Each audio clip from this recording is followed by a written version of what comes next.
Hello everyone and welcome to this episode of the DCeric Show. On this episode we go back to 1996 with Troy for MS-DOS. The game was created by JJsoft, who is actually a one-man developer named Saito.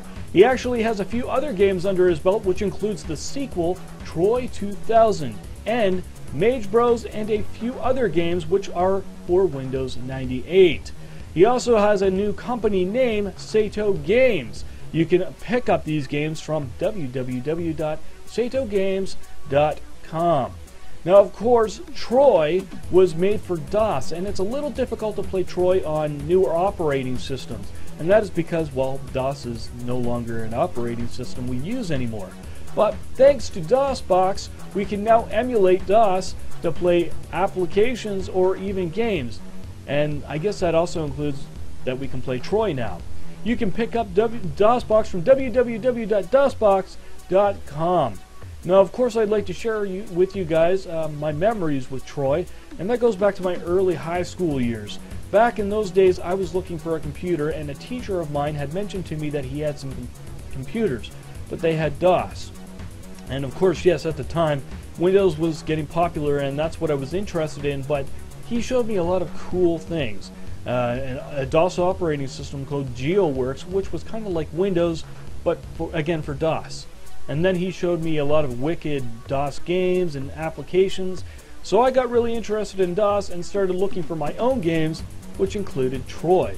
Now, I'd like to show you guys Troy for MS-DOS. As you can see, this game kind of shares the same layout for levels like Bubble Bobble and Snow Bros. But unlike those games, you don't have to destroy all enemies to clear a level. In Troy, you have to collect golden blocks to beat each level.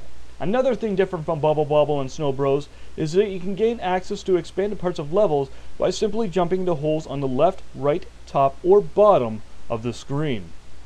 Some of the levels that gain you access to new parts trick you into thinking you can find more golden blocks to beat the level.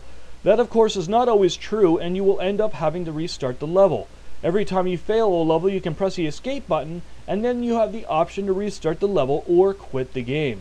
There's only a few enemies in the game, and each character shoots fireballs and has a different pace to stop you from completing a level.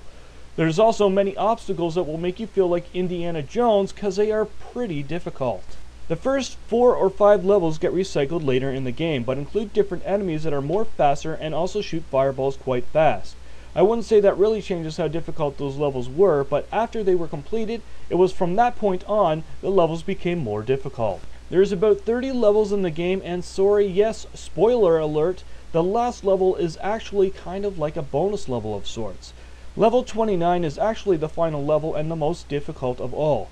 It took me about 30 minutes to beat the level. I think that is the longest it took me to beat any level, and once you get to level 30, it feels like a gift to beat the level. I believe you're able to modify the maps by using any C++ or C coding software, which can make you enjoy the game even more to your likings. I haven't really tested that out yet, and I'm not really sure if that was James Sato's intentions, so you can use that feature under your own privileges. The graphics in the game are something to enjoy. Of course, I said earlier, the layouts are similar to Bubble Bobble and Snow Bros, but the graphics are also pretty similar and share the same sort of 8-bit NES graphics. I would say that back in 1996, it might have been out of the ordinary to play games like this because most people were into playing games that had 3D visuals. But for me, who is a retro gamer, that never bothered me, and I don't think it would bother anybody else who is into retro games. Alright, so as you can hear, the game has no music or sound effects. Now, I'm not totally sure if this is because of DOSBox, but I will say that if this game doesn't have music or sound effects, then that is pretty much the most noticeable problem with the game. And for most, it could make a game feel long and dreading, but whoever is into retro games may not feel the same way about Troy.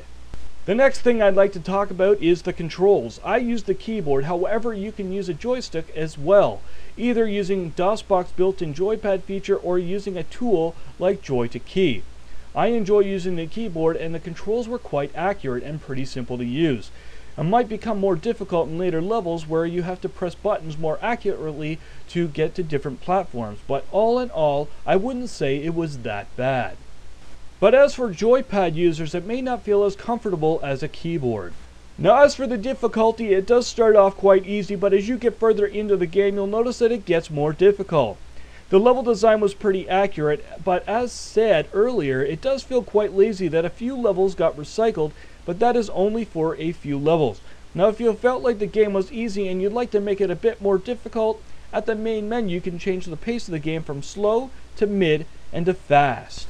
By default the game is set to mid, and I felt that was pretty easy, but from the looks of it, fast might actually make the game more strategic and enjoyable for people who like difficult games. There's a few disadvantages to the game, and that includes that there is no 2-player mode and no high scoreboard. But the thing that makes you come back for more is just wanting to complete the game because of its difficulty.